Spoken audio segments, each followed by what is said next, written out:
Mä olin tehnyt yhden semmoisen maalauksen, mihin mä olin maalannut niinku, mustalla mustan maalin päälle.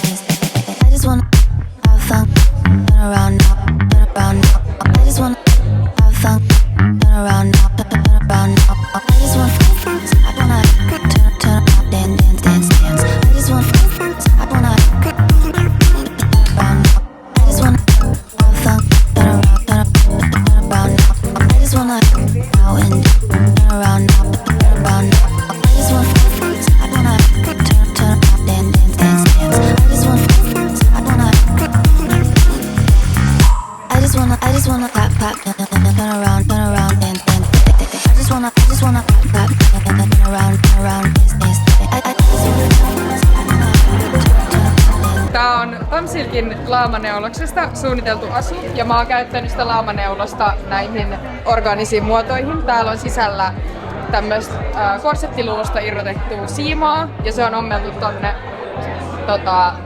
niinku saumaan sisään. Sitten tässä pohjana on viskoosisatiini ja mä olin tehnyt yhden semmoisen maalauksen, mihin mä olin maalannut mustalla mustan maalin päälle. Niin sitten mun niinku se idea oli se, että mä haluan tuoda näitä niinku erilaisia kontrasteja eri kiiltävyyksien ja niinku materiaalien välille. Ja joo.